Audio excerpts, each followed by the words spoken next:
针对这场的证监会，华视新闻嘛成立事实查核拍假特工队，针对3位候选人提出的证件、提出的事件，马上来做查核。目的就是要替选民来把关，了解这个消息的真假。安全网。证监会直播工作时间，华视事实查核拍假特工队员，针对候选人每一个引用的数据数例发言，专业总动员查核，设法分辨真假。这是200公分深的下水道，淤塞195公分了。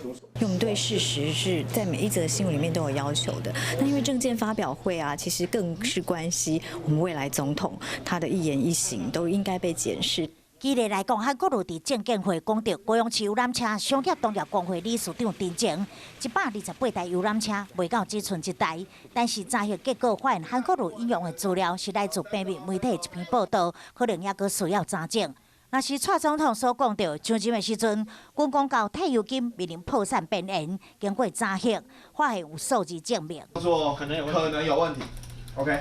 另外，民间监督政府运作的独立团体卧槽，嘛同时进行事实查核。那以蔡英文的部分来说，可以看到它大概有4个问题，而这4个问题呢，是有3个部分呢看起来是可能是真的。韩国瑜的部分呢，因为他讲的东西资讯量真的是蛮多的啊，我们有查了出5个问题。那这5个部分呢，其实也可以看到大约是有2个地方是可能是有问题。宋楚瑜部分的话呢，我们查核出了1点。过查核过程，拢日本媒体 NHK 专程采访摄影。另外，面对未来，还有2场的证监会，华视新闻甲卧槽会持续检修监督岗位，替选民把关。